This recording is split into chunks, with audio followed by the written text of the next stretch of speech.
Hiram Osborn. Hiram Osborn, 1784 to 1870, lived with his wife Sarah at what is now 147 Riggs Street, the present home of the Nelson family. Born in Goshen, he moved to Oxford at an early age and soon became a valued citizen, known for his honesty. He and his wife were faithful parishioners of St. Peter's Church, and he was elected to many town and state offices, including 5 terms as state representative. His farm was known as the Maples, and it was one of the largest parcels of land in the town.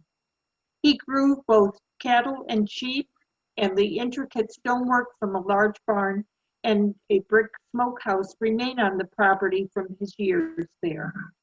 Sarah Osborne is remembered as a favorite of the young people, a kindly and pleasant woman. She and Hiram were married nearly 60 years. Nathan J. Wilcoxon, highly respected and educated, served Oxford prominently. He held the office of town clerk from 1833 to 1846, and then again from 1860 to 1866. He served as local postmaster from November 11, 1847 to June 21, 1861. He resumed that post on October 2, 1867, and served until August 4, 1869. Wilcoxon was Oxford's outstanding citizen during the American Centennial, celebrated on July 4, 1876. That day, he spoke to Oxford residents on the town green. He gave a history of Oxford during the previous century. William C. Sharp, publisher of the weekly Seymour Record, included the speech in his History of Oxford, Part 2. This speech is the most authoritative published source of information on early Oxford. Nathan J. Wilcoxon was born May 12, 1796, in Newtown, Connecticut. He came to Oxford in 1825. Veterans of the American Revolution were still living here. Wilcoxon became friends with them and their families. The young man enjoyed hearing of experiences of the War for Independence. He collected many anecdotes that he cited during the centennial.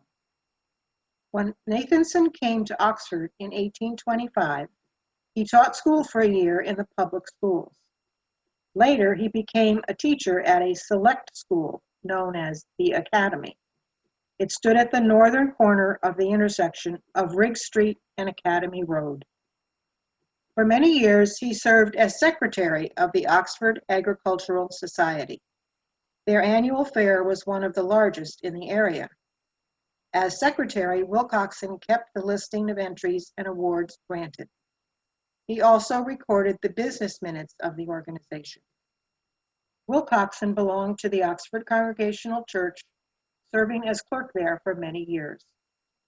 He was a Mason when membership in the organization was controversial.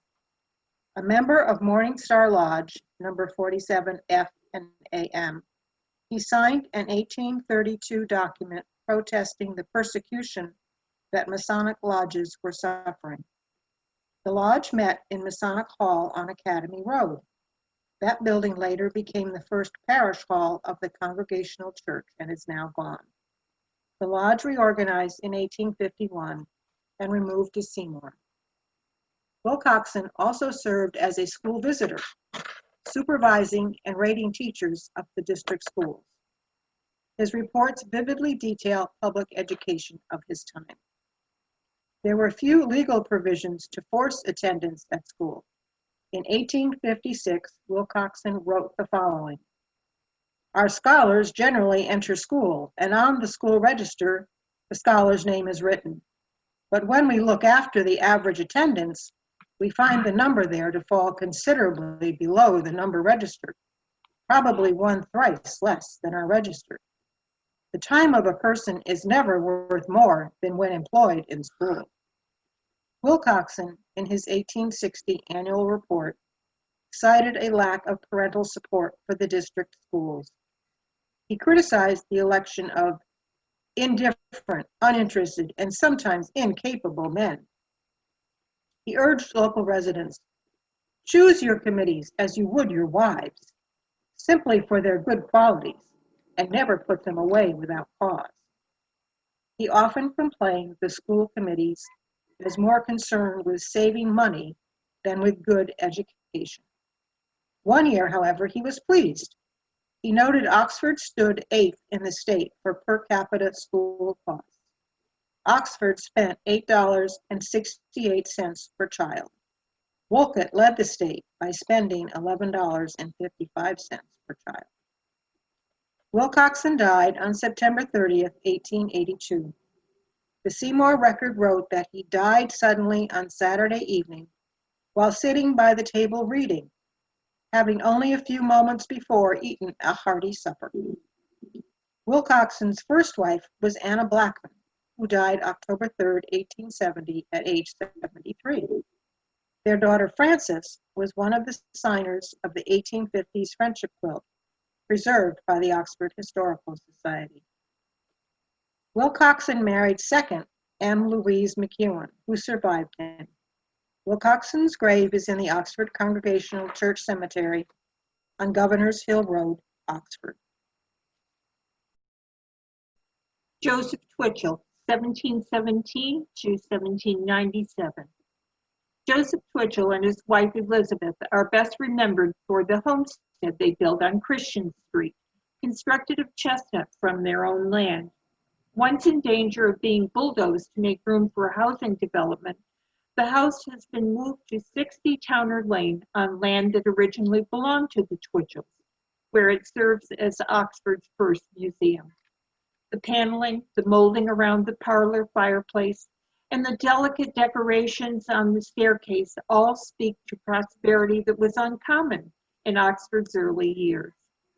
12 children were born to Elizabeth and Joseph Twitchell, and descendants of their family went on to live in the house for the next 3 generations.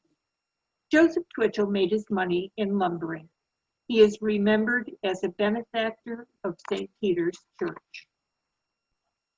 Colonel Chauncey M. Hatch, 1786 to 1865. Colonel Chauncey M. Hatch, Sr. built the house at 23 Rigg Street on his parents' property.